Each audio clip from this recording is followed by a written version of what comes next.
Okay, almost મારા plan પ્રમાણે આજના લેક્ચર્સની અંદર આ ચેપ્ટર પૂરું થઈ જવું જોઈએ, હોપફુલી. બરાબર છે. છેલ્લી વાત આપણે કરવાની છે સજીવ અને વસ્તીમાં. એ છે સજીવની વસ્તીઓની એકબીજા સાથેની આંતરક્રિયાઓ. એટલે એક પ્રકારના સજીવના જાતિની અન્ય કોઈ પ્રકારની જાતિ સાથેની આંતરક્રિયાઓ. આપણે અત્યાર સુધી જે સમજ્યા હતા એ એવું હતું કે સજીવોની પર્યાવરણના નિર્જીવ ઘટકની સાથેની આંતરક્રિયા સમજ્યા છીએ આપણે, કે સજીવો જ્યારે તાપમાન વધારે હોય તો શું કરે, તાપમાન ઓછું હોય તો શું કરે, પાણીની પ્રાપ્તિ છે તો શું કરે, પાણીની પ્રાપ્તિ નથી તો શું કરે. આવા અનુકૂલનોની વાત કરી છે. હવે આજે આપણે જે પોઈન્ટ ઓફ વ્યૂ જોવા જઈ રહ્યા છીએ, આ પોઈન્ટ ઓફ વ્યૂ એવો છે કે જેમાં સજીવની કોઈ એક જાતિ સજીવની કોઈ બીજી જાતિ સાથે કયા પ્રકારની આંતરક્રિયાઓ કરે છે. પોતાની વસ્તીને ટકાવી રાખવા માટે, પોતાની વસ્તીને વધારે મહત્તમ રીતે એ નિવસન તંત્રની અંદર સ્થાયી રાખવા માટે, એની સંખ્યા વધારવા માટે કયા કયા પ્રકારની આંતરક્રિયાઓ કરતી હોય છે. ઓકે જી.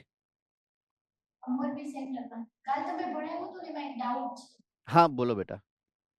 સર, કાલ તમે એમ કીધું હતું કે અમર્યાદિત સ્ત્રોતો હોય ત્યારે ચરઘાતાંકીય વૃદ્ધિ થાય અને પછી સ્પર્ધાના લીધે સ્ત્રોતો મર્યાદિત થઈ જાય એટલે સંભાવ્ય વૃદ્ધિ થાય. યસ તો બેટા. એમાં સ્ટેટમેન્ટ બને કે સંભાવ્ય વૃદ્ધિ એ ચરઘાતાંકીય વૃદ્ધિથી સ્વતંત્ર નથી. એવું કહી શકાય?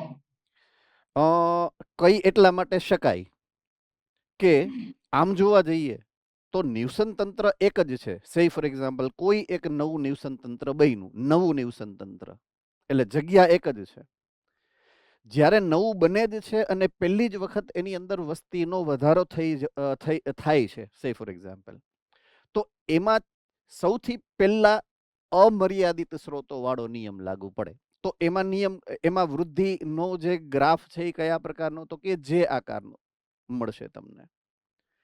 હવે એ જ જગ્યામાં જ્યારે વસ્તી એટલી બધી વધી જાય કે પ્રોબ્લેમ સ્ત્રોતનો નથી, પ્રોબ્લેમ જગ્યાનો છે હવે, બરાબર છે, પછી શું થશે? સ્પર્ધા. અને જ્યારે સ્પર્ધા થશે ત્યારે જગ્યા ઈ જ છે, નિવસન તંત્ર ઈ જ છે, બરાબર છે, પણ છતાં સ્પર્ધાને કારણે હવે એની વસ્તીમાં નિયંત્રણ આવશે. તો જ્યારે નવું એક જ નિવસન તંત્ર છે, નવું બનતું હોય ને, ત્યારનો વૃદ્ધિ દર અલગ પ્રકારનો છે, અને જ્યારે એ સ્થાયી થઈ જશે ત્યારનો ગ્રાફ જે છે એ અલગ પ્રકારનો, ત્યારનું મોડેલ જે છે એ અલગ પ્રકારનું છે. એટલે આમ જોવા જઈએ તો બે એકબીજા સાથે તો સંકલિત છે જ, પણ એટ અ ટાઈમ કોઈ એક નિશ્ચિત સમયે વાત કરું ને તો એ એકબીજાથી અલગ છે, કારણ કે બે એકી સાથે થતી ઘટના નથી. પહેલા એક થઈ ગઈ છે, પછી બીજી થઈ રહી છે એમ. એટલે તમે જ્યારે કોઈ નિશ્ચિત સમયના સંદર્ભે જોશો ત્યારે બે સ્વતંત્ર છે, એકબીજાથી અલગ છે. પણ જ્યારે તમે એ સ્થળના કે નિવસન તંત્રના સંદર્ભે જોશો તો બે ઇન્ટરકનેક્ટેડ હોઈ શકે છે.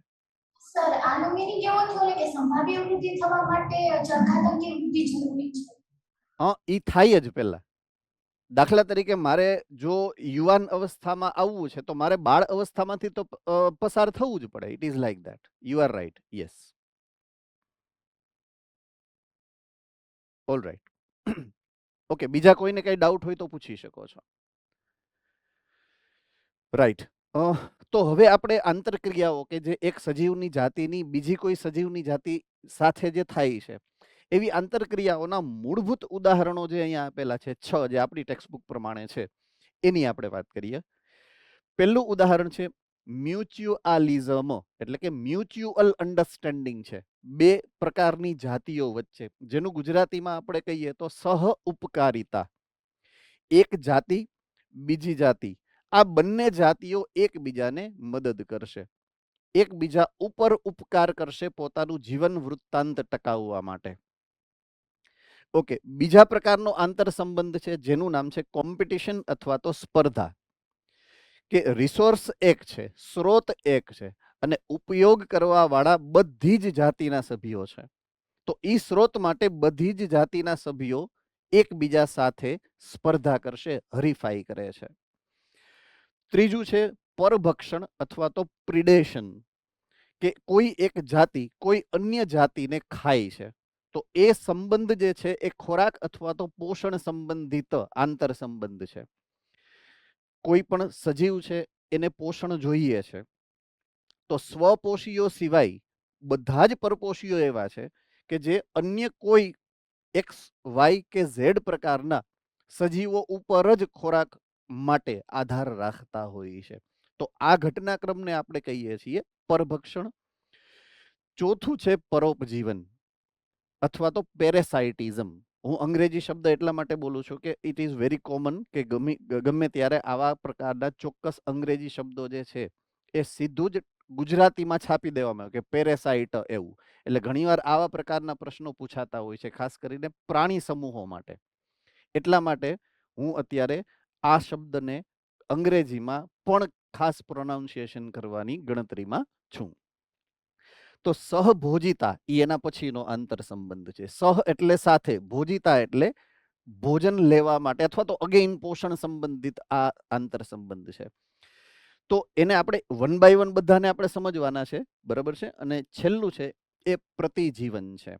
તો એકને કારણે બીજાનું જીવન સીધે સીધું અસરગ્રસ્ત થાય છે, બરાબર છે. પ્રતિજીવન છે આ. તો એમાંથી 5 પ્રકારના આંતર સંબંધ આ 6 માંથી આપેલા છે. પ્રતિજીવન, તમે જો તમને કદાચે એક શબ્દ વિશે આઈડિયા હશે, પ્રતિજૈવકો, બરાબર છે. પ્રતિજૈવક નામનો એક શબ્દ આવે છે, અથવા તો પ્રતિજીવન એ એના સંદર્ભે આવેલો શબ્દ છે. તો પ્રતિજૈવક દ્રવ્યો એવો પણ કોમન શબ્દ તમને ક્યાંક એન્કાઉન્ટર થયો હશે. પ્રતિજૈવક દ્રવ્યો એટલે શું થાય, કોને ખબર છે? પ્રતિજૈવક દ્રવ્યો. Yes, Morbi centre. Antibiotic. Yes, good, it is antibiotic. બહુ કોમન વસ્તુ છે, બરાબર છે. તો આ આંતર, ટૂંકમાં કોઈ એક સજીવ એવો છે કે કોઈ એક એવું રસાયણ બનાવે છે, એ રસાયણ અન્ય કોઈ સજીવ માટે હાનિકારક કે નુકસાનકારક હોઈ શકે છે, જે રસાયણ પાછું પોતા માટે નુકસાનકારક નથી. તો આવો જે આંતર સંબંધ છે એ છે પ્રતિજીવન. એના ઉપરથી જ પ્રતિજૈવિક દ્રવ્યો એવો શબ્દ આવેલો છે.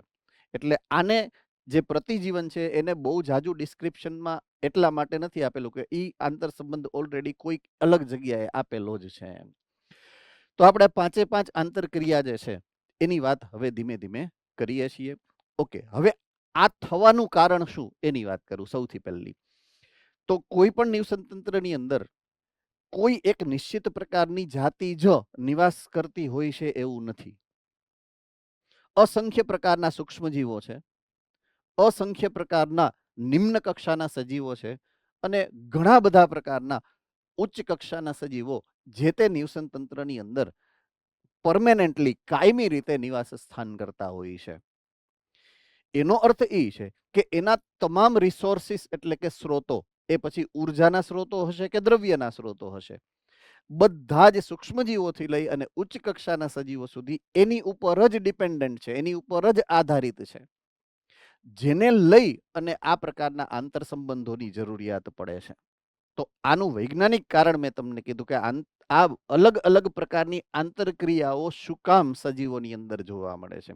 કારણ કે એ લોકો એક જ રહેઠાણમાં જીવે છે, એક જ નિવસન તંત્રમાં જીવે છે, જેથી કરી અને એને આ પ્રકારની આંતરક્રિયા કરવી પડે છે પોતાનું અસ્તિત્વ ટકાવવા માટે, અથવા તો પોતાની જાતને મેક્સિમમ વધુમાં વધુ સ્થાયી બનાવવા માટે જે તે નિવસન તંત્રની અંદર. ઓકે, હવે ખાસ જે આંતર સંબંધની જે અસરો છે એને અહીંયા બહુ ટૂંકમાં વર્ણવેલી છે. દાખલા તરીકે હું પહેલી વાત કરું તો સૌથી પહેલો આંતર સંબંધ છે એ છે સહોપકારિતા. તો સહોપકારિતાનો મતલબ એવો મેં તમને સમજાવ્યો હતો કે બે જાતિઓ છે અને બે જાતિ એકબીજાને મદદ કરે છે.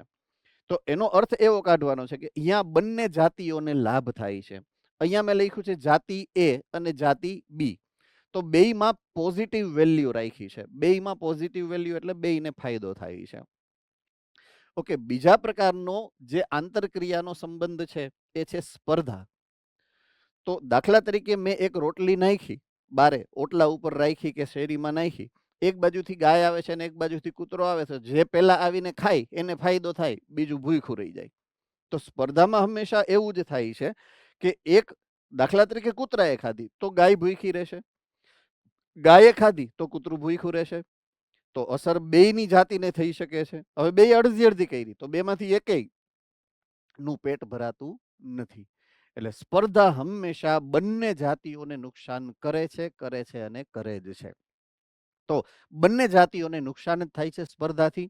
એટલે જાતિ એ માં પણ મેં માઇનસની સાઇન મુકાવી છે, જાતિ બી માટે પણ અહીંયા માઇનસની સાઇન મૂકવામાં આવે છે. ત્રીજું છે પરભક્ષણ. એક જાતિ પરભક્ષી છે અને એક જાતિ ભક્ષ્ય છે. ભક્ષ્ય એટલે જેનો શિકાર થાય છે, જે ખવાઈ જાય છે. તો જે શિકારી જાતિ છે એને ફાયદો થશે કારણ કે એનું પેટ ભરાશે, અને જે શિકાર બને છે એ જાતિનું નુકસાન છે કારણ કે એનો જીવ જાય છે. બરાબર છે. તો એક જાતિને ફાયદો થાય છે, બીજી જાતિને નુકસાન થાય છે. ફાયદો થાય છે એ જાતિને કહેવાય ભક્ષક, અને જેનું નુકસાન થાય છે એ જાતિને કહેવાય ભક્ષ્ય જાતિ. તો એક જાતિ એ પોઝિટિવ છે, બીજી જાતિ બી નેગેટિવ અસરમાં, એને નુકસાનકારક અસરમાંથી પસાર થાય. અન્ય છે પરોપજીવન. તો પરોપજીવનમાં પણ સેમ ફોર્મ્યુલા લાગુ પડે. એક જાતિને ફાયદો થાય છે, એક જાતિને નુકસાન થાય છે. તો યજમાન હંમેશા નુકસાનમાં જ હોય છે પરોપજીવનમાં, અને પરોપજીવી હંમેશા ફાયદામાં જ છે. બહુ જૂની આંતર સંબંધની વાત છે, આપણને ખબર છે, વી નો એવરીથિંગ. બરાબર છે. સહભોજિતા. સહભોજિતામાં થાય એવું કે એક જાતિ એને ફાયદો થાય છે, જ્યારે બીજી જાતિને એનાથી કોઈ નુકસાન થતું નથી. હાવ સિમ્પલ લેંગ્વેજમાં સમજાવવાની ટ્રાય કરું કે દાખલા તરીકે હું મારી પાસે કદાચ થાળીમાં 10 રોટલી છે, બરાબર છે, હું રેગ્યુલર 10 રોટલી ખાઉં છું. તો 10 રોટલીની બદલે જ્યારે મારી પાસે 12 રોટલી હોય અને 2 રોટલી કોઈ બાજુવાળાને હું આપી દઉં તો હું ભૂખ્યો નહીં રહું. તો એનાથી મને કોઈ નુકસાન જતું નથી. તો મને, હું જેને આપું છું એ જાતિને તો ફાયદો થાય જ છે, પણ મને કોઈ નુકસાન જાતું નથી. એટલે એક જાતિ છે એને ફાયદો થાય છે અને એક જાતિને નથી ફાયદો, નથી નુકસાન. એટલે અહીંયા જાતિ એ માટે મેં આ પોઝિટિવ વેલ્યુ રાખી છે, એટલે કે જેને ફાયદો થાય છે ઈ. અને જાતિ બી માટે મેં 0 મૂક્યું છે. 0 નો મતલબ એવો છે નથી ફાયદો, નથી નુકસાન. અગેન જ્યારે પ્રતિજીવનની વાત કરીશ, બરાબર છે, તો એમાં પણ એક જાતિને નુકસાન થાય છે, ઊંધું થાય, એક જાતિને નુકસાન થાય છે. દાખલા તરીકે પ્રતિજૈવક દ્રવ્યો જેણે બનાવ્યા છે અને પ્રતિજૈવક દ્રવ્યો જેની અંદર નાખ્યા, તો જેની અંદર નાખ્યા એ ગુજરી જશે, એને નુકસાન થશે. બરાબર છે.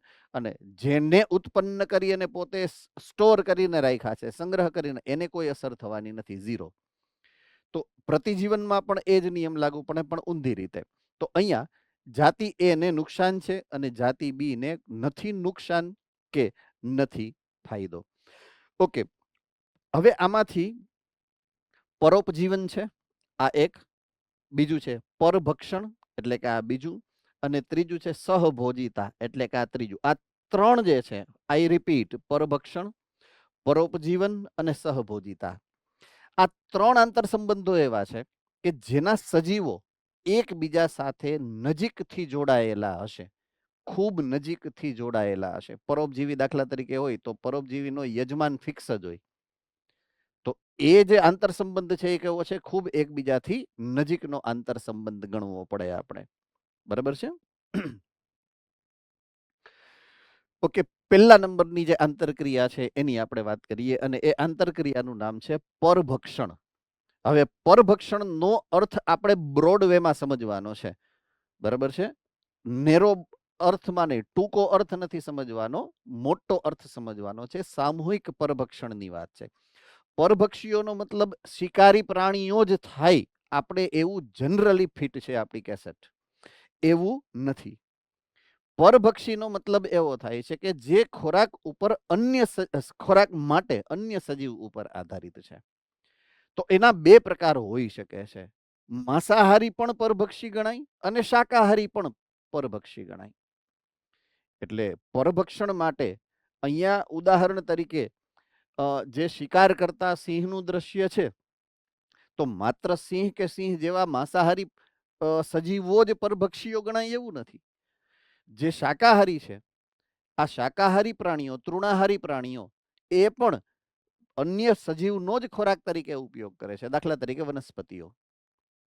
બરાબર છે? તો આ એક અગેઇન યાદ રાખવાની પ્રક્રિયા જે છે એમાં તમારે સુધારો કરવો પડશે. અહીંયા બ્રોડવે એટલે કે થોડુંક વધારે વિસ્તારપૂર્વક અર્થઘટન કરી અને યાદ રાખવાનું છે. તો અહીંયા માંસાહારી અને તૃણાહારી આ બંને પ્રકારના સજીવોનો જે છે એ સમાવેશ પરભક્ષીઓની અંદર કરવાનો છે. લગભગ 25% કીટકો જે છે, કુલ કીટકોની જેટલી પણ સંખ્યા છે એ જાતિઓની સંખ્યા હશે કે વ્યક્તિગત સંખ્યા હશે, વસ્તી હશે, 25% કીટકો વનસ્પતિ ભક્ષી છે. આ આંકડા યાદ રાખવાના છે. MCQ ની અંદર મહત્વના બનશે તમારે. બરાબર છે? ઓકે. હવે એક ખાસ યાદ રાખવાનો જે નિયમ છે આના પરભક્ષણને અનુલક્ષીને ખૂબ જ મહત્વનો એ છે કે તમામ પરભક્ષીઓ એ વાઇઝ, WISE, વાઇઝ, વાઇઝ એટલે સમજદાર છે. કેવા છે? સમજદાર. હવે એક સામાન્ય ઉદાહરણથી સમજાવું તમને. જો તમે સાંભળેલું હશે કે દાખલા તરીકે તમે કોઈ એક ગીરનું જંગલ છે, ગીરના જંગલની અંદર તમે જાઓ છો, તમારી આસપાસ ક્યારેક સિંહ પરિવાર છે એ જોવા મળતું હોય દાખલા તરીકે, અને તમે બાજુમાંથી સીધા શાંત મને હાલ્યા જશો અથવા તો ઊભા રહી જશો, તો ક્યારેય સિંહ તમારી ઉપર સામાન્ય રીતે હુમલો કરતું નથી. આ પ્રાણી સમજદાર પ્રાણી છે. આ એક જ નહીં, લગભગ તમામ જે શિકારીઓ છે, શિકારીઓની જ વાત કરું હવે હું, શિકારી પરભક્ષી માં બધાય આવી ગયા. બરાબર છે? શિકારી પણ આવી ગયા અને તૃણાહારી પણ આવી ગયા. અત્યારે હું શિકારીના ઉદાહરણથી તમને સમજાવવા માંગુ છું કે દાખલા તરીકે સિંહને શિકાર કરતા આવડે છે, વાઘને શિકાર કરતા આવડે છે, દીપડાને શિકાર કરતા આવડે છે. બરાબર છે? સમડીને શિકાર કરતા આવડે છે, પણ 24 કલાક એ શિકાર જ નથી કરતા. એ શિકાર કરવા ત્યારે જ નીકળે છે જ્યારે એને ભૂખ લાગે છે.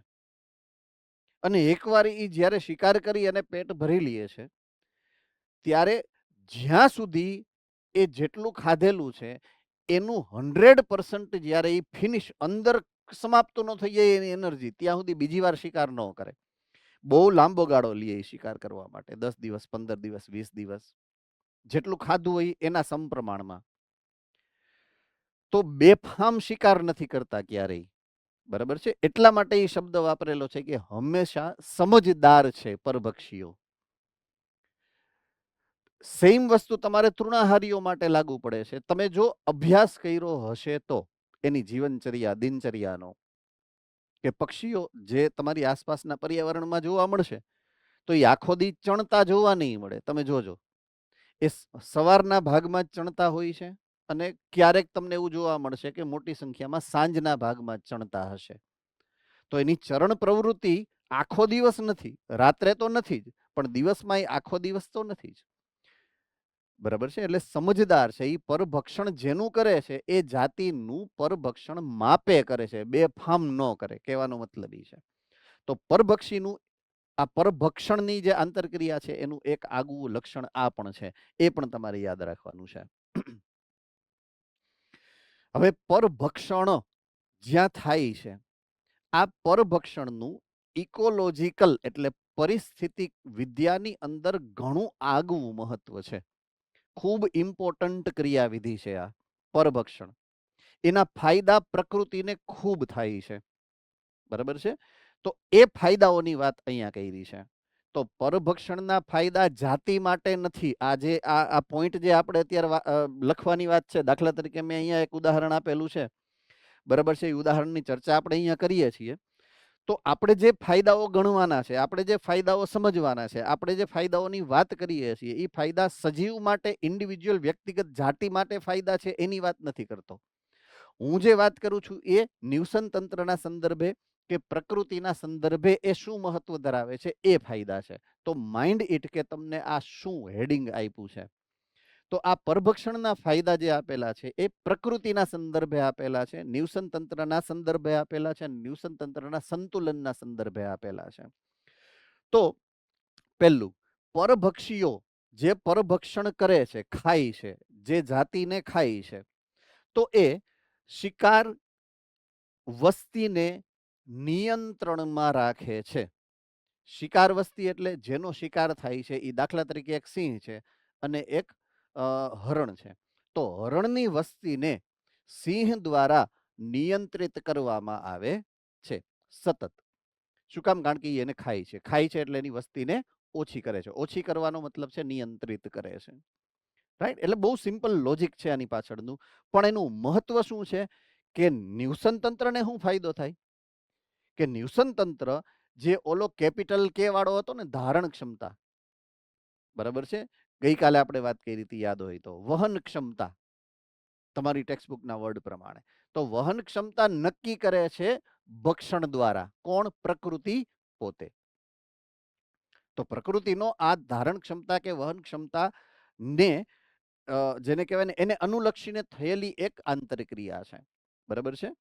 તો પરભક્ષી જો ન હોય, દાખલા તરીકે કોઈ એક જાતિ છે, જો એનું પરભક્ષણ કરતું કોઈ સજીવ નથી, તો થાય એવું કે ઈ જાતિ ખૂબ મોટા પ્રમાણમાં એનો વસ્તી વધારો જોવા મળે. તો જો પરભક્ષી ના હોય તો શિકારી જાતિઓ ની વસ્તી શિકાર જાતિઓ, જેનું શિકાર થાય છે, એ જાતિઓની વસ્તી ગીચતા ખૂબ વધે છે. અને જો આવું થાય તો નિવસન તંત્ર આખું અસ્થિર થઈ જાય. નિવસન તંત્રનું જે બેલેન્સ છે, સ્થિરતા છે, એ ક્યારેય રહે નહીં. હવે દાખલા તરીકે આનું એક ઉદાહરણ સિમ્પલ. આપણા પર્યાવરણમાં તમે જ્યારે તમારા જે નિવાસ સ્થાનની આસપાસ અથવા તો રોડ ઉપર અથવા તો હાઈવે ઉપર નીકળશો, તમે જોશો તો બાવળની ઝાડ તમને દેખાશે. બાવળ બેફામ ફેલાયેલા બાવળ છે. બરાબર છે? તો બાવળ હકીકતમાં એ જે તમે જોવો છો, આપણું દેશી બાવળ અલગ છે અને તમે જે જોવો છો બાવળના ઝાડવા જે નીચા હોય છે, એ દેશી બાવળ નથી, એક્ઝોટિક, એટલે બહારથી લઈ આવેલા છે. તો જે સમયે કદાચ અંગ્રેજો અહીંયા રાજ કરતા હતા, એ સમયે એણે જે જોયું હશે પ્રકૃતિમાં કે આપણો રણ વિસ્તાર છે એ વિસ્તરતો હતો, રણ ફેલાતો હતો. બરાબર છે? તો એને અટકાવવા માટે એના વૈજ્ઞાનિકો દ્વારા એક સુઝાવ આપવામાં આવ્યો કે એવી કોઈ વનસ્પતિને તમે વાવો કે જે ઝડપથી ફેલાય. બરાબર છે? ઝડપથી ફેલાય એટલે જો વનસ્પતિ નું ઉછેર થશે જમીન ઉપર, બરાબર, એક તો એ શુષ્ક પ્રદેશની વનસ્પતિ હોવી જોઈએ અને ઝડપથી ફેલાતી હોવી જોઈએ. તો એને કારણે આ રણનો જે વિસ્તરણ થાય છે એ અટકશે. તો એ હેતુથી આફ્રિકામાંથી આ બાવળની પ્રજાતિને ભારતમાં લાવવામાં આવી, કારણ કે ત્યાં એ સમયે અંગ્રેજોનું જ રાજ હતું. અને ઈ બાવળ છે એ અહીંયા વાવવામાં આવ્યું. હવે આ બાવળ અત્યારે અહીંયા એને ફાવી ગયું. ભારતની જમીન અને એની આબોહવા એને ફાવી ગઈ એટલે બેફામ ફેલાણા. એટલા બધા ફેલાણા કે એને કારણે અત્યારે ઊંધું થઈ ગયું, નુકસાન થવા માંડ્યું છે.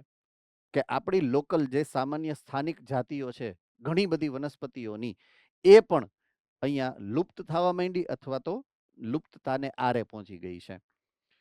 હવે આવું શું કામ? કારણ કે એ જાતિ અહીંયાની નથી, એટલે એના પરભક્ષીઓ અહીંયા નથી અથવા તો નહોતા જે તે સમયે. અત્યારે તો હવે તો અનુકૂલન કર્યું હોય ઘણી બધી જાતિઓને, અત્યારે તો થઈ ગયા છે ઘણા બધા એના પણ આવા આંતર સંબંધિત સજીવો. પણ જે સમયે એને લાવવામાં આવી હતી ત્યારે નહોતા, એટલે એ ઝડપથી ફેલાણી. બરાબર છે? તો આ જ એવા જ બીજા ઉદાહરણની વાત અહીંયા કરી છે કે ઓસ્ટ્રેલિયાની અંદર આ ફાફડા થોર છે. બરાબર છે? ફાફડા થોરને ઇન્ટ્રોડ્યુસ કરવામાં આવ્યું. અગેઇન ક્યાંથી લઈ આવ્યા હતા? તો કે આફ્રિકામાંથી. લઈ આવ્યા હતા કોણ? અગેઇન અંગ્રેજો જ લઈ આવ્યા હતા. એવું બીજું ઉદાહરણ ઓસ્ટ્રેલિયાની અંદર. તો એ બેફામ ફેલાણા ઓસ્ટ્રેલિયાની અંદર જે તે સમયે. કારણ કે એને ખાવા વાળું કોઈ છે જ નહીં, એના પરભક્ષીઓ કોઈ છે જ નહીં ઓસ્ટ્રેલિયાની અંદર. તમને ઉદાહરણ જે ટેક્સ્ટબુકમાં આપ્યું છે એની હું વાત કરું છું હવે. બરાબર છે? પછીથી ઘણા સમય પછી એનું પરભક્ષી જે છે એને પણ એમાં દાખલ કરવામાં આવ્યું અને પછી આ ફાફડા થોર જે છે એની વસ્તી નિયંત્રણમાં આવી. બરાબર છે? તો આ રીતે પહેલું જે છે કે જો આ પરભક્ષીને એની સાથે એ ખંડની અંદર દાખલ કરવામાં જો ન આવ્યું હોત તો આ હજી વધારે બેફામ ફેલાઈ ગયા હોત. બરાબર છે? તો આની વસ્તીને નિયંત્રણ રાખવા માટે કોણ જવાબદાર બન્યું? તો કે શિકારી સજીવ, પરભક્ષી. તો પરભક્ષી હંમેશા જેનો શિકાર કરે છે એની વસ્તીને નિયંત્રિત રાખવામાં આ ન્યુસન તંત્રમાં અગત્યનો ભાગ ભજવતો હોય છે. ઓકે, બીજો ફાયદો પરભક્ષણનો ફાયદા નંબર 2 એ છે જૈવિક નિયંત્રણ. આ શબ્દ આપણે કૃષિ ક્ષેત્રે વાપરીએ છીએ સામાન્ય રીતે, નિયંત્રણ. દાખલા તરીકે મેં કોઈ એક પાક લીધો છે, દાખલા તરીકે ઘઉં વાવ્યા છે, કપાસ વાવ્યું છે, જે બી વાવ્યું છે, એની અંદર કોઈ ચોક્કસ પ્રકારની જીવાત, જીવડા, કૃમિ કંઈક તો થવાનું છે, ફૂગ, કોઈક પ્રકારનું ઇન્ફેક્શન કે ચેપ લાગવાનો છે એને, બરાબર છે. તો આ સજીવ દ્વારા લાગતો ચેપ છે પાકમાં. હવે એને નિયંત્રણ કરવા માટે ઘણીવાર આપણે અન્ય પ્રકારના સજીવો, દાખલા તરીકે કોઈ એક ફૂગ છે, એ ફૂગ પાક ઉપર લાગી તો એ ફૂગને ખાઈ જાય એવા પરભક્ષી તમે અહીંયા છાંટી દો છો, બરાબર છે, એને દાખલ કરો તો જૈવિક નિયંત્રણની પ્રક્રિયા કહેવાય. દાખલા તરીકે ખેતરની અંદર ઉંદરનો પ્રભાવ વધી જાય તો કાંઈ નથી કરવાનું, આપણે 2-3 સાપ લઈ આવીને મૂકી દો એટલે ઉંદરડા ઓટોમેટિક જ્યાં હતા, અથવા તો બિલાડીને તમે રાખો, 2-3 બિલાડી પાડી નાખો તો જેટલા ઉંદર છે એ સાફ થઈ જાય. આ જૈવિક નિયંત્રણ થઈ ગયું, સિમ્પલ, બરાબર છે. તો એક પરભક્ષી છે કે જે નિયંત્રણની જરૂરિયાત છે એવી જાતિનો શિકાર કરી અને એને આપણે નુકસાન જે છે એનાથી બચાવશે. રેડી? તો જૈવિક નિયંત્રક તરીકે તમે આ સિદ્ધાંતનો, પરભક્ષણના સિદ્ધાંતનો ઉપયોગ કરી શકો છો. ઓકે, ત્રીજું, જાતિ વિવિધતા જાળવી રાખવામાં મદદ કરે છે, બરાબર છે. આ ખૂબ જ અગત્યની એક માહિતી છે, અથવા તો જે લોજિક છે એ જાતિ વિવિધતા જાળવવા માટે. હવે દાખલા તરીકે કોઈ એક પરભક્ષી છે, દાખલા તરીકે તમે તમારી જ વાત કરો, તો તમે જે પોષણ મેળવો છો ખોરાક દ્વારા, તો ખોરાકમાં એવું તો નથી ને કે તમે ખાલી ફળ જ લ્યો છો. ફળ હોય તો તમે ફળ ખાઈ શકો છો, ફળ નથી તો અનાજ ખાઈ શકો છો, અનાજ નથી તો કઠોળ ખાઈ શકો છો. You have options. જો વેજીટેરિયન છે તો વેજીટેરિયન, નો હોય તો નોન વેજીટેરિયન. ચોઈસ છે ને તમારી પાસે, you have multiple options, right? So હંમેશા પરભક્ષીઓ કોઈ એક જ નિશ્ચિત જાતિને જ પરભક્ષણ કરતા હોય એવું જરૂરી નથી. ઇટ મીન્સ કોઈ પણ પરભક્ષી એકથી વધારે જાતિની સાથે પરભક્ષણના સંબંધ સાથે જોડાયેલો હોઈ શકે. સિંહ છે તો એની સામે કૂતરું આવે તો કૂતરાને જ ખાય એવું જરૂર નથી, હરણ આવે તો હરણને જ ખાય એવું જરૂર નથી, જે પેલો આવ્યો હોય અટાણો, રાઈટ?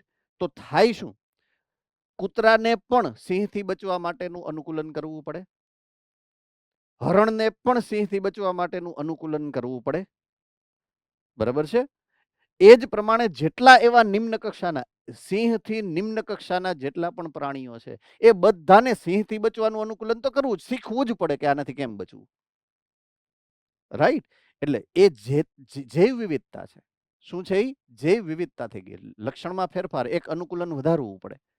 દરેક સજીવને જે જગ્યાએ રહે છે ત્યાંથી પોતાના પરભક્ષીથી બચવા માટેનું અનુકૂલન સાધવું જ પડે જો પોતાનું અસ્તિત્વ ટકાવવું છે. તો જાતિની વિવિધતા જાળવી રાખવામાં એ ડાયરેક્ટલી સીધું મદદ કરે છે. હવે સાંભળો તમે, દાખલા તરીકે હું એમ કહું છું સિંહ, તો હરણને, સાબરને, પક્ષીઓને, દાખલા તરીકે ગાયને, ભૂંડને, કૂતરાને, બધાયને સિંહથી બચવા માટેના અનુકૂલનો સાધવા પડે. તો બધાયની પાસે એક વધારાનું લક્ષણ છે કે કઈ રીતે સિંહથી બચવું, કઈ રીતે વાઘથી બચવું, કઈ રીતે દીપડાથી બચવું. બધાયથી અલગ અલગ પ્રકારની હિંસક પ્રવૃત્તિ, બધાની જે પ્રવૃત્તિ છે એ અલગ પ્રકારની છે, એટલે બધાને ખબર પડે, રાઈટ? તો એ એક જૈવ વિવિધતાનું ઉદાહરણ છે. ઓકે, અહીંયા જે ઉદાહરણ આપ્યું છે કે આ ખાસ યાદ રાખવાનું છે, એટલે હું વર્ડ ટુ વર્ડ બોલીશ અને સમજાવીશ કે અમેરિકાના પ્રશાંત મહાસાગરનો કિનારો, અમેરિકન પેસિફિક કોસ્ટ, બરાબર છે, પેસિફિક મહાસાગર છે એ બધા જાણીએ છીએ. અમેરિકાનો જે ભાગ પેસિફિક મહાસાગરની સાથે જોડાયેલો છે એ સમુદ્ર કાંઠાની આ વાત કરે છે. એમાં પથરાળ, એ જે જગ્યા છે એકદમ પથરાળ છે, આંતરજુવાળીય, જુવાળ આવવું એટલે ભરતી અને ઓટ આવવી, એટલે એ જે ખાડી વિસ્તાર છે એ વિસ્તારની વાત કરે છે. ત્યાં એક તારા માછલીની જાતિ છે જેનું નામ છે પાઇસેસ્ટર. શું છે નામ? પાઇસેસ્ટર. તો અમેરિકાના પેસિફિક મહાસાગરનો જે ભાગ એની હારે જોડાયેલો છે, પથરાળ છે, આંતર જુવાળીય ક્ષેત્ર છે, અને ત્યાં પાઇસેસ્ટર નામની એક તારા માછલી એની એક જાતિ જોવા મળે છે, એની વાત કરી છે, જે મહત્વપૂર્ણ પરભક્ષી છે. પરભક્ષી છે એટલે કેટલાયનો શિકાર કરે છે, રાઈટ. હવે આ પરભક્ષી આ ક્ષેત્રમાંથી બધી જ એનો એક વિસ્તાર, નાનો એવો વિસ્તાર સિલેક્ટ કર્યો, અને ત્યાંથી જેટલી સ્ટારફિશ હતી બધાને ઉપાડી લીધી. બરાબર છે. ઈ એરિયામાંથી, પર્ટિક્યુલર એરિયામાંથી બધી તારા માછલીને ઉપાડીને દૂર કરી નાખી. હવે થયું એવું કે એને કારણે અન્ય 10 પ્રકારની યાની અલગ અલગ બીજી 10 પ્રકારની અપૃષ્ઠવંશી પ્રાણીઓની જાતિ લુપ્ત થઈ ગઈ થોડાક સમયમાં. શું કામ? કારણ કે આ 10 જાતિઓ એકબીજા સાથે કોમ્પિટિશન કરતી, સ્ત્રોત માટે કોમ્પિટિશન કરતી. બરાબર છે. અને આ 10 જાતિઓને ખાતું કોણ? તો કે સ્ટારફિશ. તો સ્ટારફિશ દરેકને નિયંત્રણમાં રાખતી, દરેકને નિયંત્રણમાં રાખતી એની વસ્તીને. હવે સ્ટારફિશ વહી ગઈ એટલે આ 10 કેવી થઈ ગઈ? નિયંત્રણ વગરની વૃદ્ધિમાં. તો એક જે છે એ બીજાને ખાય છે, બીજો છે એ ત્રીજાને ખાય છે, ત્રીજો છે એ ચોથાને ખાય છે. એક પછી એક જાતિ લુપ્ત થતી ગઈ. અંતે જે છેલ્લી જાતિ વધી તો એના માટે ઓલી 9 નથી, ખાહે કોણ? પૂરું થઈ ગયું, 10મી લુપ્ત.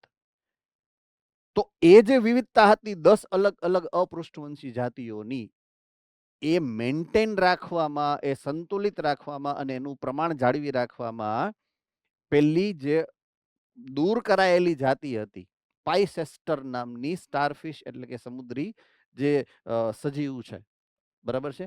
તો એ મહત્વનો હતો. ત્યાં તારા માછલીની એક જાત પાઇસેસ્ટર, એ મહત્વનું હતું, જેને કારણે એ જાતિ વિવિધતા એ ક્ષેત્રમાં જળવાઈને રહેતી હતી.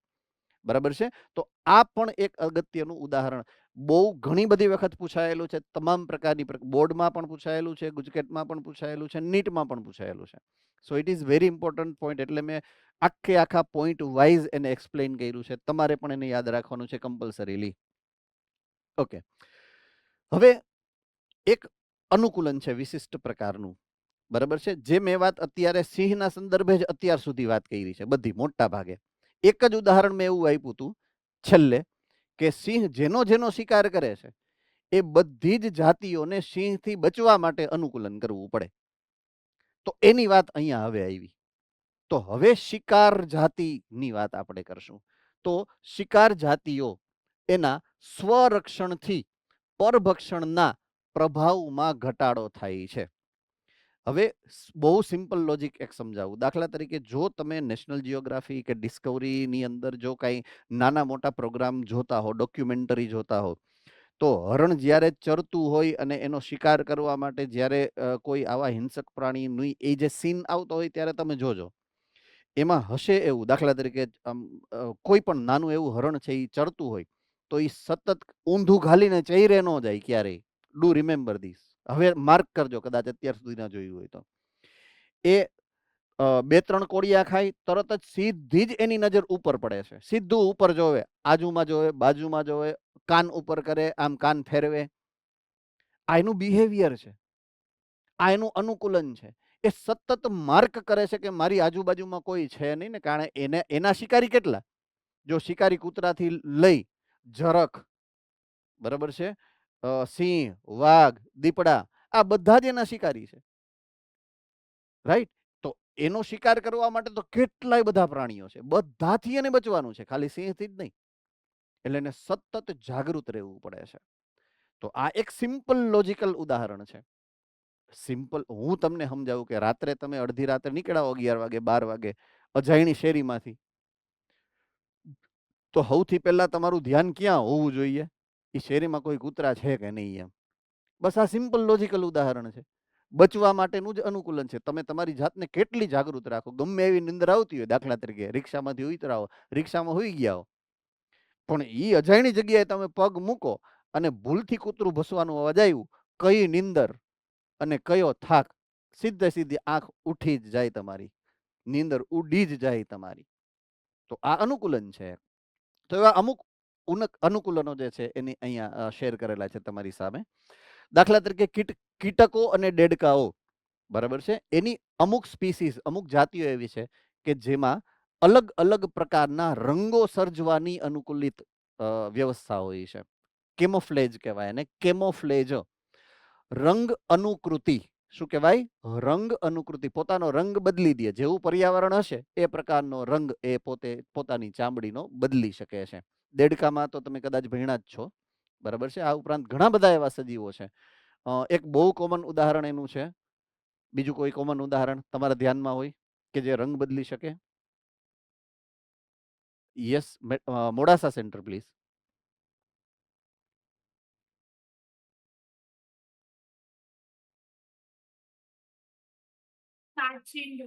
કાચિંડો. Very good. Any other?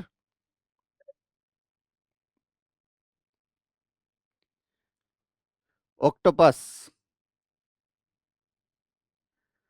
Octopus. બરાબર છે. તો એવા ઘણા બધા સજીવો છે કે જે રંગ બદલી શકવાની જે કહેવાય લાક્ષણિકતા ધરાવતા હોય, અનુકૂલન ધરાવતા હોય. ઓકે. અમુક ઝેરી હોય.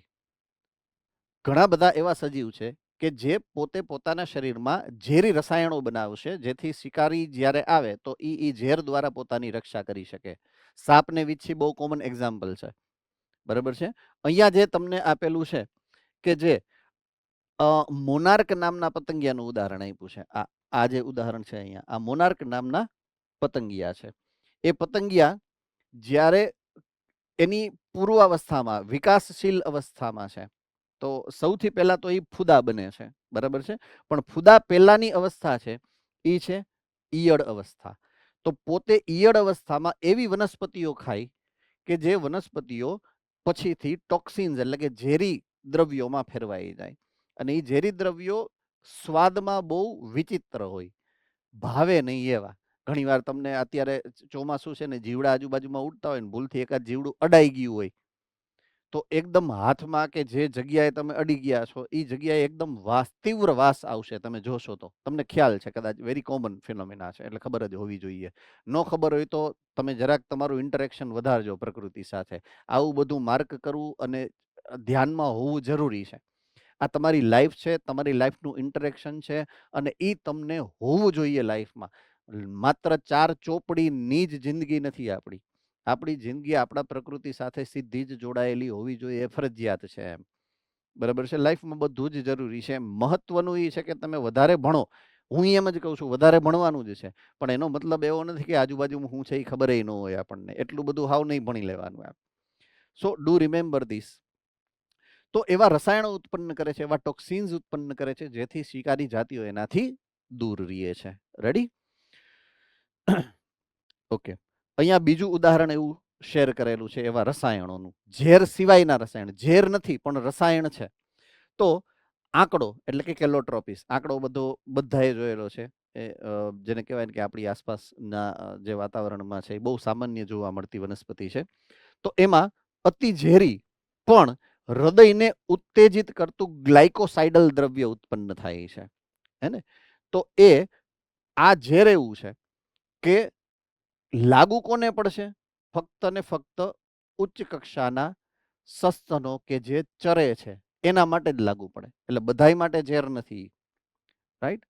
વીછીનું ઝેર બધા જ પ્રાણીઓ માટે ઝેર છે, પણ આ વિશિષ્ટ ઝેર છે કે અમુક ચોક્કસ જાતિ કે ચોક્કસ પ્રજાતિઓ માટે જ લાગુ. ચરનારા પ્રાણીઓ તો એ જ્યારે એને ખાવાનો પ્રયત્ન કરે તો આ ગ્લાયકોસાઇડલ જે ઝેર છે, વિષ દ્રવ્ય છે, એ એના શરીરમાં જાય અને હૃદયની પ્રક્રિયાને વિક્ષેપ કરે છે. Highly poisonous cardiac glycoside. Cardiac glycoside એટલે હૃદયને સીધું જ અસર કરતું ગ્લાયકોસાઇડ છે. અને એના કારણે ક્યારેય કોઈ પણ ચરતા પશુ કે બકરી આ વનસ્પતિને ખાતા નથી. એટલે ફ્રી જેમ ફાવે એમ ઉગી જાય છે, એને કોઈ ખાતું નથી. એનું કારણ આ વિશિષ્ટ પ્રકારનું ઝેરી દ્રવ્ય છે. સામાન્ય વિષ નથી, વિશિષ્ટ પ્રકારનું વિષ છે, બરાબર? ઓકે. એવા અન્ય ઉદાહરણો પણ છે. દાખલા તરીકે નિકોટિન. ઓકે, ચેપ્ટર નંબર 9, ધોરણ 11 નું ચેપ્ટર નંબર 9, એમાં એક વિશિષ્ટ એક દ્વિતીયક ચયાપચયનો ટોપિક હતો. દ્વિતીયક ચયાપચયકો જો યાદ હોય તો. કોને યાદ છે એની વ્યાખ્યા? દ્વિતીયક ચયાપચયક કોને કહેવાય?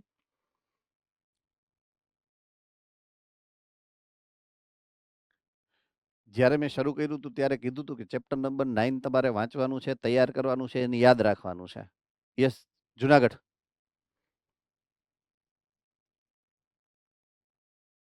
એ એવા દ્રવ્ય છે જે ચયાપચયમાં ભાગ લે છે પણ ઈ પાછા ફરીવાર ઉપયોગમાં ના આવે, ઈ રક્ષણ કરવા માટે, આધાર આપવા માટે એવા હોય ચયાપચય.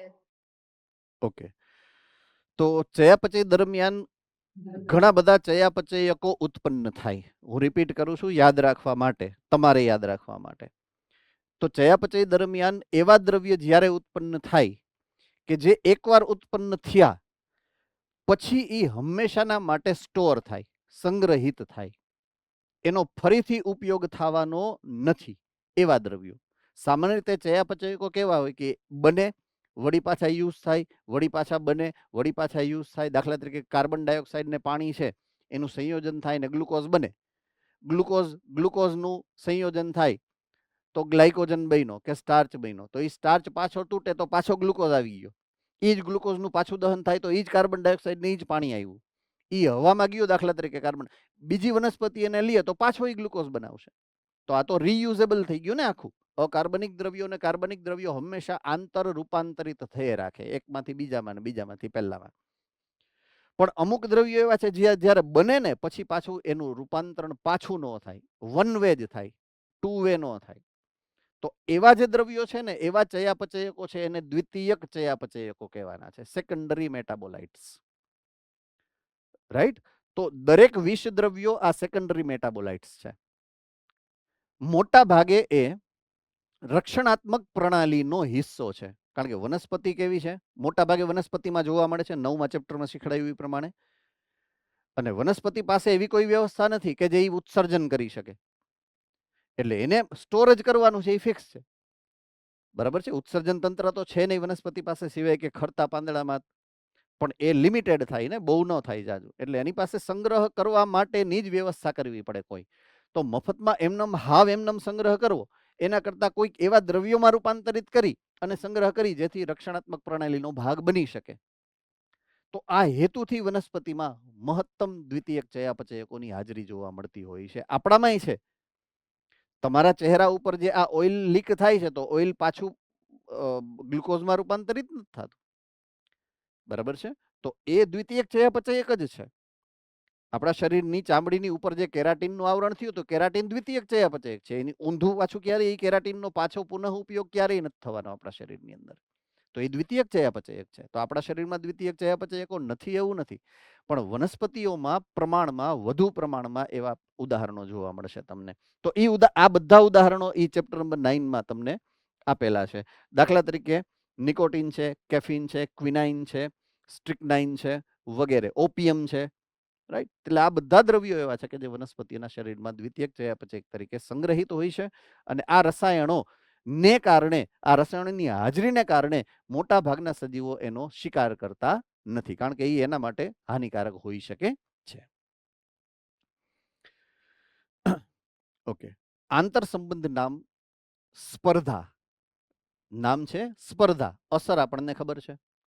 બરાબર છે? કોઈ એક સ્ત્રોત છે અને એ સ્ત્રોતને લેવા માટે, યુટિલાઇઝ કરવા માટે, પામવા માટે એકથી વધારે અલગ અલગ પ્રકારના સજીવો એ સ્ત્રોતને ઉપયોગ કરવા માટે સ્પર્ધા કરે. સ્પર્ધા એવો આંતર સંબંધ છે, આપણે અગાઉ જોયું એ પ્રમાણે, કે એમાં બે જાતિઓને નુકસાન થાય છે. 100% કોઈને નથી મળતું. બરાબર છે? થોડુંક થોડુંક બધાને મળે. તો પૂરેપૂરું કોઈને ના મળે, ઇટ મીન્સ બે નુકસાનીમાં છે કોઈક ને કોઈક પ્રકારે. તો સ્પર્ધા આમ જોવા જઈએ તો આપણે એને હંમેશા પોઝિટિવલી અત્યાર સુધી લીધું છે. સ્પર્ધા નામની જે રૂપાંતરિત અવસ્થા છે, વ્યવસ્થા છે, આંતર સંબંધ છે, બરાબર છે, એને અહીંયા એક ફાયદા તરીકે આપણે સમજવાની છે કે પ્રકૃતિને કઈ રીતે ફાયદો કરાવે છે સ્પર્ધા. રાઈટ? તો જો સ્પર્ધા થાય છે તો જે શ્રેષ્ઠ હશે એ જ જીતશે. એમ આઈ વેરી કરેક્ટ? બરાબર છે? જે શ્રેષ્ઠ હશે એ જીતશે. તો જો મારે સ્પર્ધામાં ટકીને રહેવું છે, જો મારે સ્ત્રોતનો લાભ લેવો છે, તો મારે શ્રેષ્ઠ બનવું પડે. રાઈટ? અને જે શ્રેષ્ઠ બને એ પોતાનું અસ્તિત્વ ટકાવી રાખે છે four long period of time, લાંબા ચિરંજીવી સમય સુધી. તો દરેક જાતિ સ્પર્ધાનો ભાગ બને છે અને દરેક જાતિ શ્રેષ્ઠમાંથી પણ શ્રેષ્ઠતમ બનવા માટેના પ્રયત્નમાં સતત જીવે છે.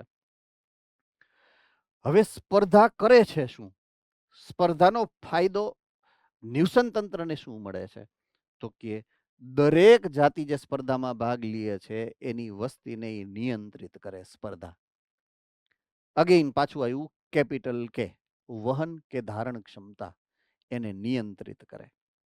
સ્ત્રોતને એની પાસે દાખલા તરીકે 100% છે સ્ત્રોત ન્યુસન તંત્ર પાસે, તો 2% એક જાતિને આપે, 2% બીજી જાતિને આપે, 2% ત્રીજી જાતિને આપે, 2% ચોથી જાતિને આપે. દરેક જાતિને અમુક અમુક પર્સન્ટેજ એને આપવો પડે. તો એ જે પર્સન્ટેજ વેલ્યુ જે જાતિ માટે અવેલેબલ છે એટલી જ એ જાતિની સંખ્યા નિર્ધારિત થાય. બરાબર છે? એટલે આ રીતે સ્પર્ધા એક અગત્યનું પરિબળ બને છે જાતિઓની સંખ્યાનું નિર્ધારણ કરવા માટે. બીજું અનુકૂલન સાધવા માટે, શ્રેષ્ઠ બનવાનો પ્રયત્ન. મેં અહીંયાથી શરૂઆત કરી હતી સ્પર્ધા સમજાવવાની. એટલે બે રીતે મહત્વનું છે.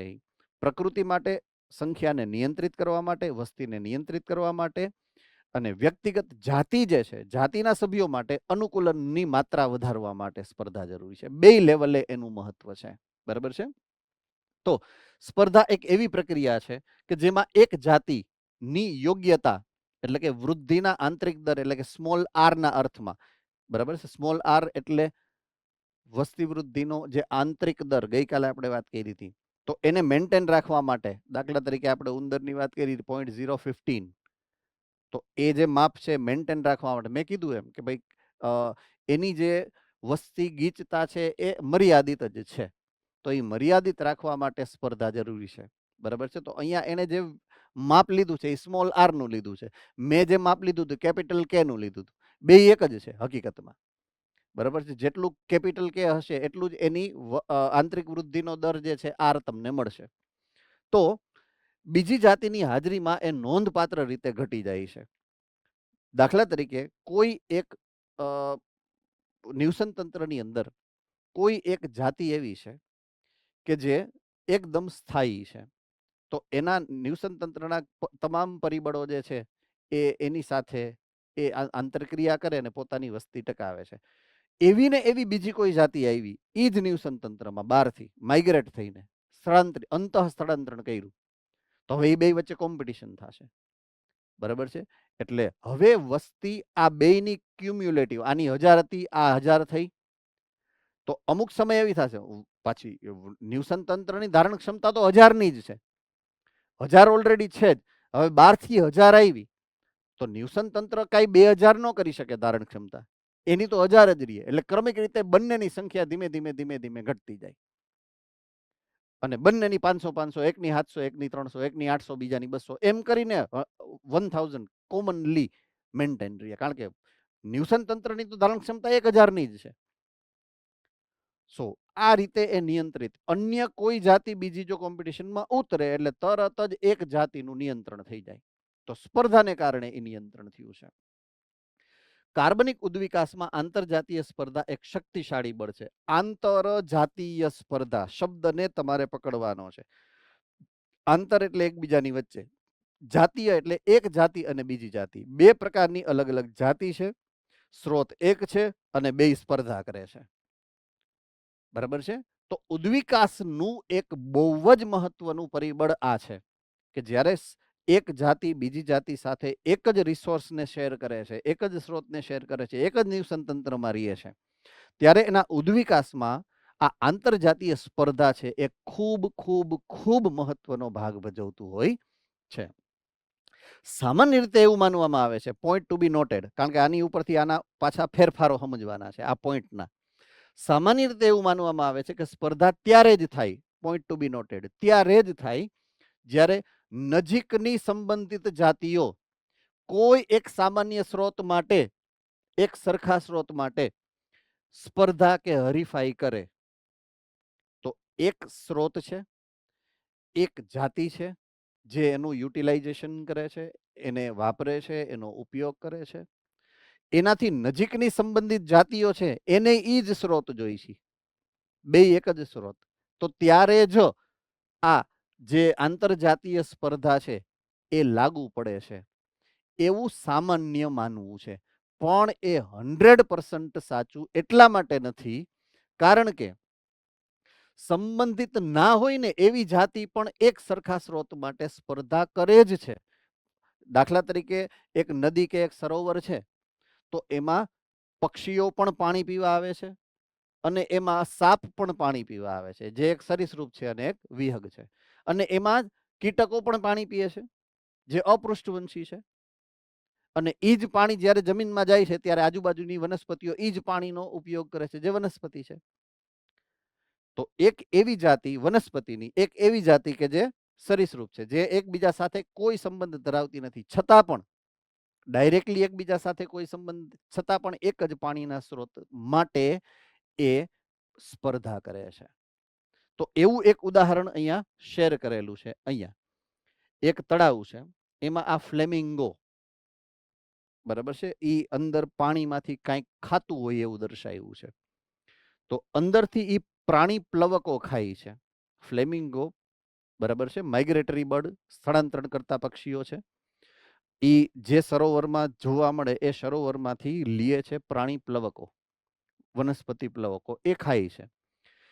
હવે એ જ પાણીમાં રહેતી માછલી પણ એ જ ખાય છે. હવે આ તો માઇગ્રેટરી બર્ડ છે. માઇગ્રેટરી બર્ડ એટલે કોઈક બીજા ભૌગોલિક સ્થાનમાંથી આવેલા છે.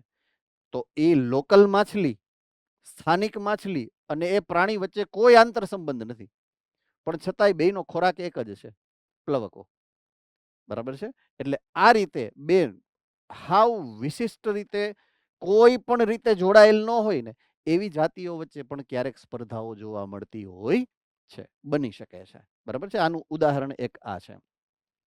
નેક્સ્ટ, સ્પર્ધામાં સામાન્ય રીતે એક નિયમ એ છે, આપણે આની પહેલા પણ જોયું હતું ઓલા વૃદ્ધિ દરમાં, બરાબર છે, કે જ્યારે ઉર્જાના સ્ત્રોતો મર્યાદિત થઈ જાય ત્યારે સ્પર્ધા શરૂ થાય, બરાબર છે. અને પછી એ સ્પર્ધાની તીવ્રતા ક્રમિક રીતે વધતી જાય. તો સ્પર્ધા એ મર્યાદિત સ્ત્રોતોનું લક્ષણ સામાન્ય રીતે છે કે જ્યારે સ્ત્રોતો મર્યાદિત હશે અને ત્યારે સ્પર્ધા જે છે એ શરૂ પણ થાય અને ત્યારે એ વધે પણ ખરી.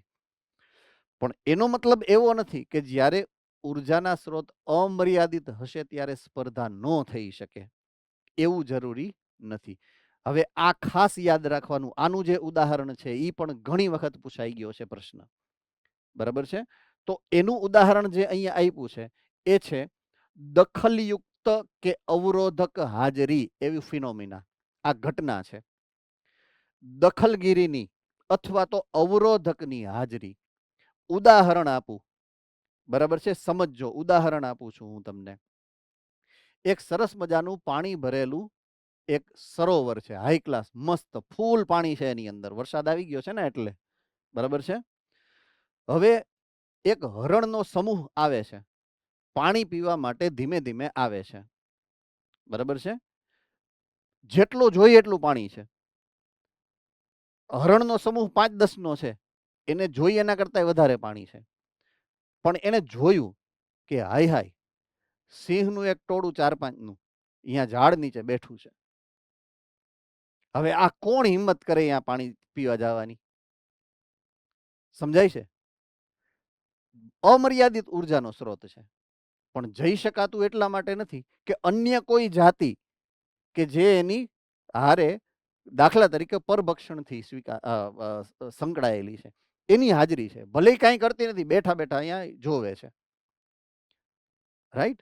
દાખલા તરીકે મેં ઓલી હમણાં જ વાત કરી, રિક્ષામાંથી તમે ઉતર, અડધી રાત થઈ છે અને કૂતરાનો અવાજ આવ્યો ને તમે ઉભા રહી જાવ, હવે શેરીમાં જવું નથી. આ દખલગીરીની સ્પર્ધા કહેવાય. હે ને, કે ઈ કૂતરું કરતું કાંઈ નથી, ઈ તો અંદરો અંદરી બાધે, પણ તમે હિંમત કરીને અહીંયાથી જઈ શકતા પછી નથી, પૂરું થઈ ગયું. ભલે ને ઉર્જાના સ્ત્રોત અમર્યાદિત છે, તમે જવાના નથી. તો આ દખલગીરીની સ્પર્ધા થઈ. સ્ત્રોત માટેની સ્પર્ધા નથી, એની હાજરીને કારણે જ કોમ્પિટિશન અહીંયા થાય કે જઈ જ ન હગે, એક જ જઈ શકે, બીજું કોઈ જઈ ના હગે એમ. તો આ અમર્યાદિત સ્ત્રોત માય ઘણી વાર આવી ઇનડાયરેક્ટ અણધારી કોમ્પિટિશન કે સ્પર્ધા થઈ શકે છે. તો આ ઉદાહરણ પણ તમારે ખાસ યાદ રાખવાનું છે. બરાબર છે? તો ખોરાકનો સ્ત્રોત એક જ હોય, પાણીનો સ્ત્રોત એક જ હોય, એક જાતિની હાજરીને કારણે બીજી જાતિ એનો ઉપયોગ કરી શકતી નથી, ભલે ક્લોઝલી રિલેટેડ નથી અને ભલે એ આજુબાજુના સ્ત્રોત જેટલા જોઈએ એટલા અમર્યાદિત છે છતાં પણ. બરાબર છે? હવે ઓલા જે ફાયદા છે એ પૂરા કર્યા આપણે, કે પ્રકૃતિને કેટલા ફાયદા મળે અને એના ઉદાહરણો 4-5 જે આપણે વાત કરી હતી. એ જ પ્રમાણે હવે નેક્સ્ટ પોઈન્ટ ઓફ ડિસ્કશન સ્પર્ધાને અનુલક્ષીને છે. એ 4-5 ઉદાહરણો છે. બરાબર છે? કે સ્પર્ધાના જ પોતાના ઉદાહરણો, કે સ્પર્ધાના પરિણામે શું ઘટનાક્રમો નો અભ્યાસ અત્યાર સુધી થયેલો છે, એવા ઉદાહરણો રજૂ કરેલા છે. તો બેસ્ટ ઉદાહરણ, બરાબર છે, જે ગેલેપોગસ ટાપુ ઉપર ચાર્લ્સ ડાર્વિન દ્વારા થયેલું હતું, રાઈટ, એ છે એબિંગડન કાચબાનું ઉદાહરણ. એબિંગડન કાચબાનું નામ છે. બહુ મોટા, અવડા મોટા મોટા કાચબા હોય. દાખલા તરીકે અહીંયા ઉદાહરણ આપેલું છે. આ ભાઈ એક ઊભા છે અહીંયા, અને એની સામે આ કાચબો છે, લગભગ એની જ સાઈઝનો છે, લંબાઈ પહોળાઈમાં, હો, ઊંચાઈમાં નહીં, પ્લીઝ માઇન્ડ ઇટ. સો બહુ મોટા કદના આ કાચબા હોય છે. આ એબિંગડન કાચબા છે, અને ગેલેપોગસ ટાપુ છે ને, એ એબિંગડન કાચબાનું ઘર હતું જે તે સમયે. બરાબર છે? હવે એ ભૌગોલિક વિસ્તાર એવો છે કે યુરોપિયન કન્ટ્રીઝ અને અમેરિકન કોન્ટિનેન્ટ એની વચ્ચે ક્યાંક ઈ સ્થિત છે. એટલે પહેલા આજથી કદાચ 2000 વર્ષ પહેલા ધીમે ધીમે ધીમે મનુષ્યની વસ્તી જેમ યુરોપમાં વધવા માંડી, એ પછી એ લોકોએ અન્ય ખંડો શોધવાની અભિયાન કરી, મોટા મોટા જહાજો બનાવ્યા, અને એ બધી ફરતા સમુદ્રોમાં અને અલગ અલગ જગ્યાએ જમીન ગોતતા અને વગેરે વગેરે, એવું એક ટ્રેન્ડ હતો જે તે સમયે યુરોપની અંદર.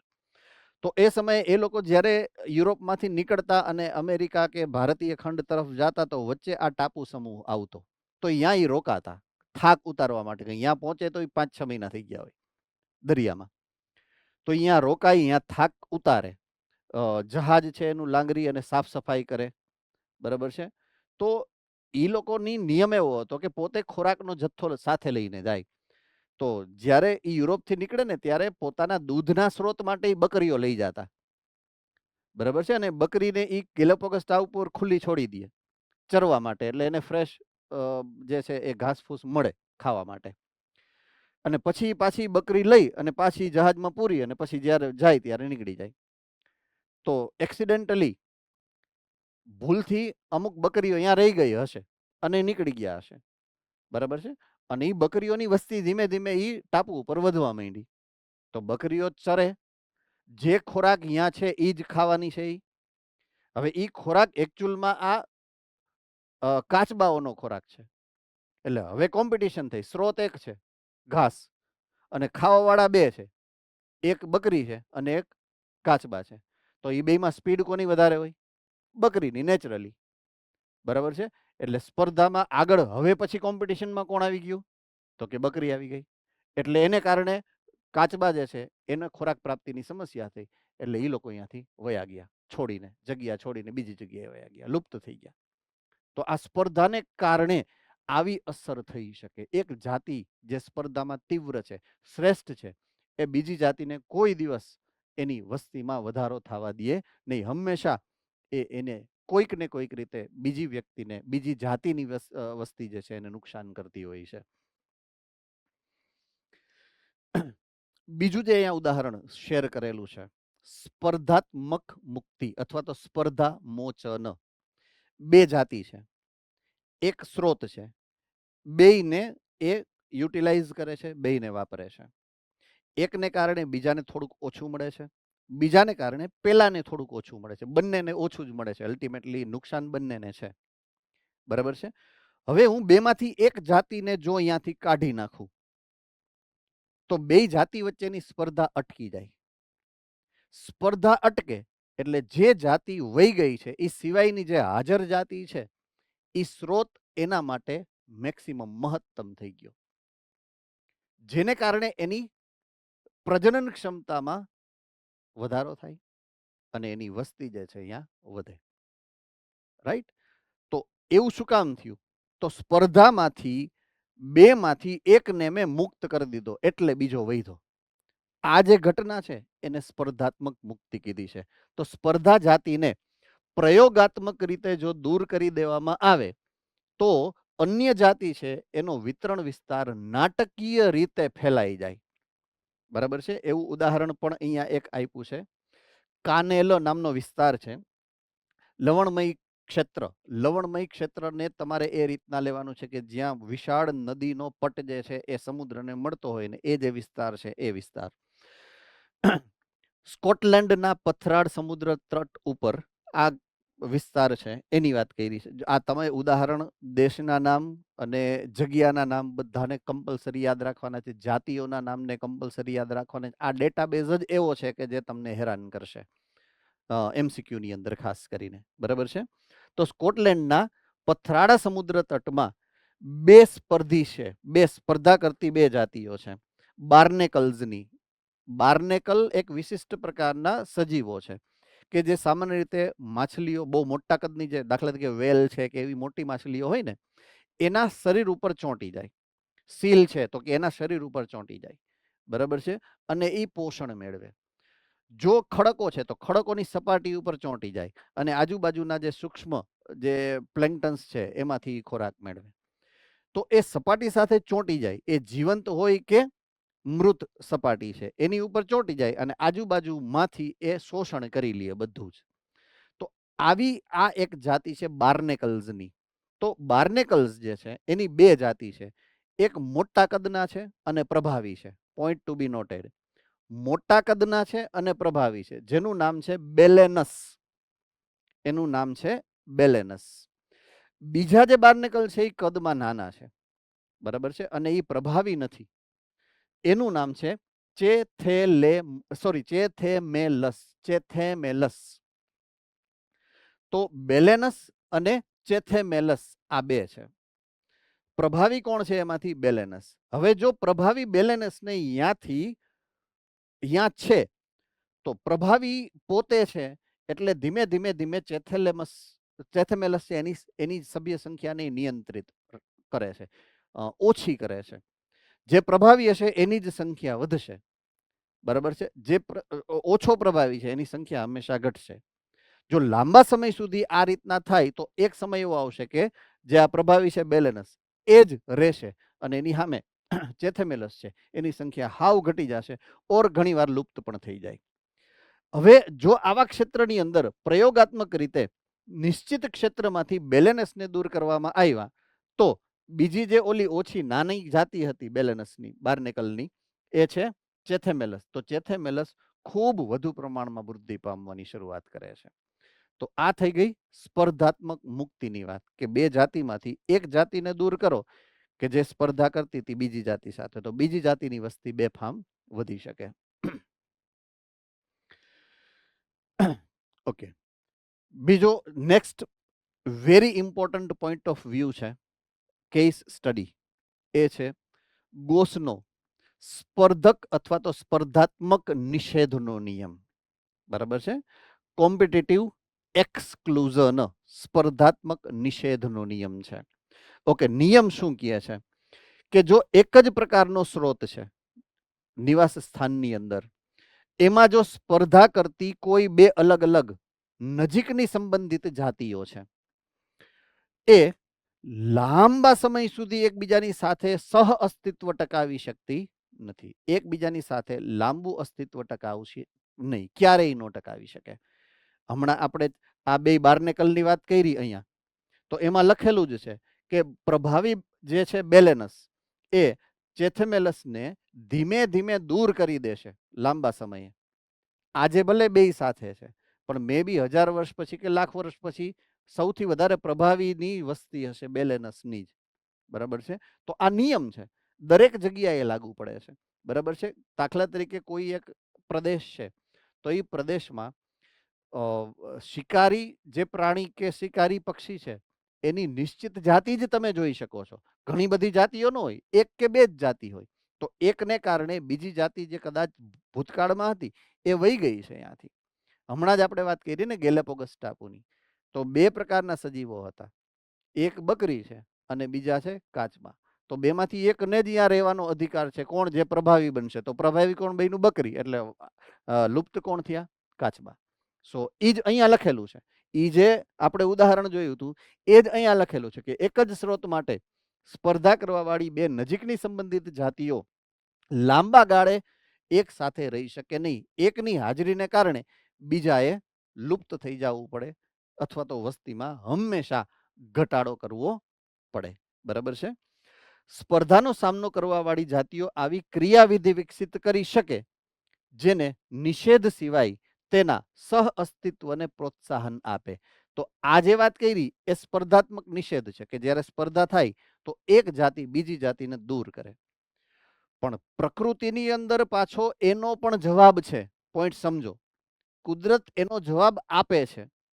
કુદરતની અંદર ઘણી બધી જગ્યાએ એક જ સ્ત્રોત છે, બે નજીકની સંબંધિત જાતિઓ છે, છતાંય બે જાતિ એ જગ્યાએ અસ્તિત્વ ટકાવીને શક્ય હોય એટલી વધારે શ્રેષ્ઠ રીતે અસ્તિત્વ ટકાવે છે. શક્ય હોય એટલા લાંબા સમય માટે. દાખલા તરીકે જે જંગલમાં સિંહ છે એ જંગલમાં દીપડા છે જ, અને બે એક સરખા શિકારી પ્રાણી છે, ઉચ્ચ કક્ષાના, પણ છતાં છે. તો એ ઉદાહરણ શું સમજાવે છે? સહ અસ્તિત્વ. તો એ ગોસના નિયમની સામે પ્રકૃતિનો જવાબ છે કે ભાઈ ઇટ્સ ઓકે, તમે જે કહો છો એ સાચું છે. બરાબર છે કે ભાઈ બકરી અને જ્યારે કાચબાની વાત આવશે તો બકરી કરતા કાચબો ખૂબ નિમ્ન કક્ષાનો છે પ્રભાવમાં, ત્યારે એ શક્ય નથી. બરાબર છે? બકરી અને ગાયની જ્યારે વાત આવે તો એ સહ અસ્તિત્વ ટકાવી શકે.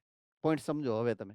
નજીકની સંબંધિત જાતિ હશે અને સ્ત્રોત જે છે એને શેર કરતી હશે, વહેંચતી હશે, એના ઉપર આધારિત હશે, તો ત્યાં સહ અસ્તિત્વની વાત આવશે. એક નવો ફિનોમિના, નવો ઘટનાક્રમ છે. હવે એ ક્યારે થાય? સહ અસ્તિત્વ ક્યારે આવે?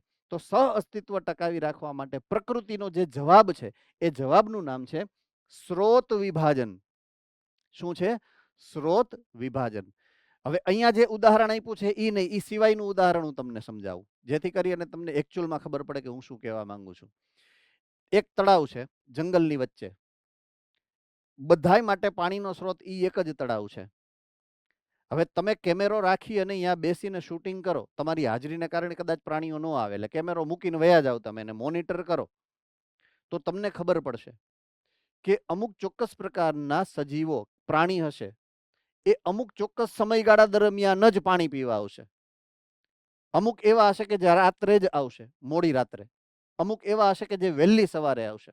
અમુક એવા છે કે જે સૂર્ય ઉગતો હશે ત્યારે આવે. અમુક પ્રાણી સમૂહ એવા હશે કે જે થોડુંક અજવાળું થાય પછી આવે. અમુક એવા છે કે જે લેટ મોર્નિંગ પછી આવશે. બહુ તડકો થઈ જાય પછી સામાન્ય રીતે બહુ ઓછા પ્રાણીઓ આવશે, પણ ત્યારે કોણ આવશે ખબર છે? ઉચ્ચ કક્ષાના સજીવો. એ 24 કલાક ગમે તે જઈ શકે. તો આ શું થઈ ગયું? બધાએ સમયગાળો વહેંચી લીધો. પોઈન્ટ સમજો તમે. શું કર્યું છે? બધાએ સમયગાળો વહેંચી લીધો. સ્ત્રોત એક જ છે પણ એને પામવાનો જે સમયગાળો છે એને વિભાજિત કરી દીધો. એટલે આ છે બીજું ઉદાહરણ સ્ત્રોત વિભાજનનું. હવે અહીંયા જે ઉદાહરણ શેર કરેલું છે એની વાત કરું. સ્ત્રોત વિભાજન. જો બે જાતિઓ એક જ સ્ત્રોત માટે સ્પર્ધા કરે છે તો તેઓ દાખલા તરીકે ખોરાક માટે અલગ અલગ સમય, મેં પાણીનું ઉદાહરણ આપ્યું હતું, અહીંયા ઉદાહરણ શેનું છે? ખોરાક માટે અલગ અલગ સમય અથવા તો અલગ અલગ ચરણ કૌશલ્યો પસંદ કરીને સ્પર્ધાથી બચી શકે. ચરવાની પદ્ધતિ. હવે અહીંયા જે ઉદાહરણ આપ્યું છે તમને, આ એક વૃક્ષ છે મોટું બધું, બરાબર છે? એમાં એક ચકલીની પ્રજાતિ કહી શકો, પ્રકાર કહી શકો, ફુદકી એવો શબ્દ વાપરેલો છે બુકની અંદર, બરાબર છે? તો એવી ફુદકી નામની નાની નાની જે પક્ષીની જાત છે એ 1 2 3 4 ને 5 જાત અલગ અલગ દેખાય છે.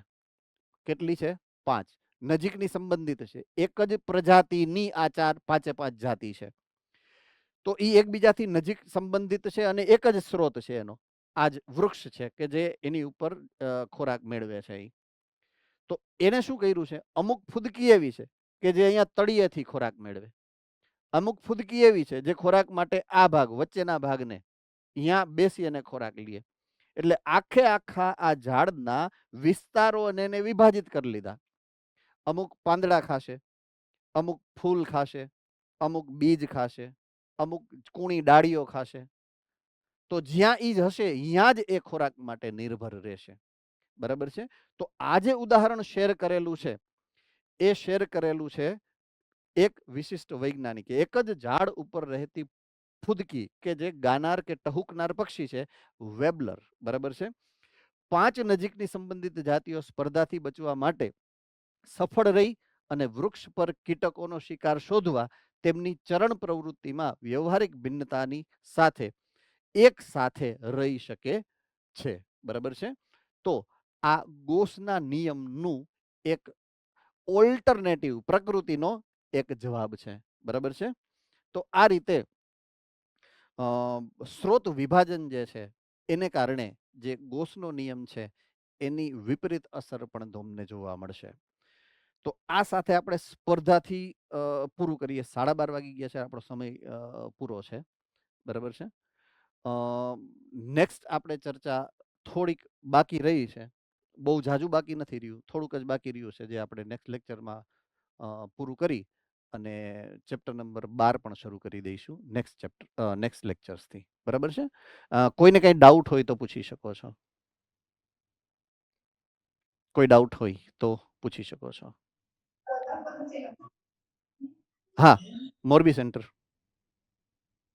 સર તમે જે બાલાનસ વાળા એક્ઝામ્પલમાં પ્લાનેટ કીધું ઈ પ્રદેશ છે કે વૈજ્ઞાનિકનું નામ?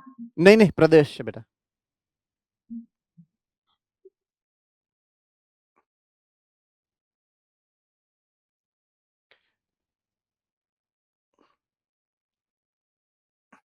કાનેલ લવણ્યમય ક્ષેત્ર પ્રયોગો. કાનેલ વૈજ્ઞાનિકનું નામ છે. Mind it, sorry. કાનેલ વૈજ્ઞાનિકનું નામ છે. બરાબર છે? અને સ્કોટલેન્ડના પથરાળા સમુદ્ર તટ એ જગ્યાનું નામ છે. સો પ્રયોગ, ક્ષેત્ર પ્રયોગો એટલે જે જગ્યાએ એને પ્રયોગો કરેલા છે એ જગ્યા. તો એ ક્ષેત્રનું નામ આ છે, સ્કોટલેન્ડના પથરાળા સમુદ્ર તટ. કોનેલ છે એ વૈજ્ઞાનિકનું નામ છે. ઓકે, એની અધર ડાઉટ?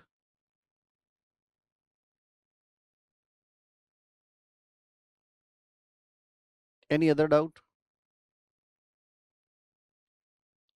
Okay, fine. તો અહીંયા આપણે આજનું લેક્ચર પૂરું કરીએ છીએ. કાલે આપણે આના પછીના જે 3 બાકી રહી ગયેલા છે. યસ. બારનેકલ સજીવ કયું છે? બારનેકલ એ સજીવનું નામ જ બારનેકલ છે.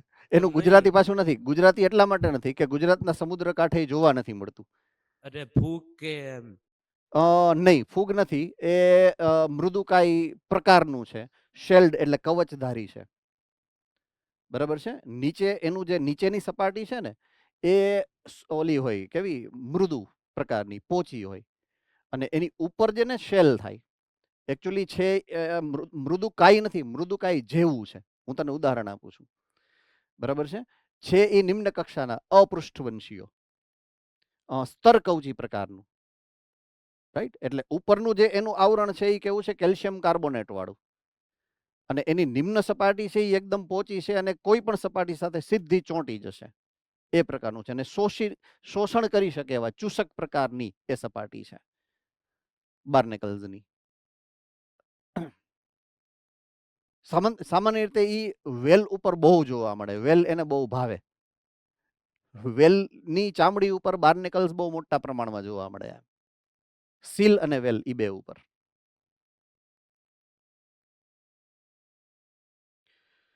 Okay, have a nice day.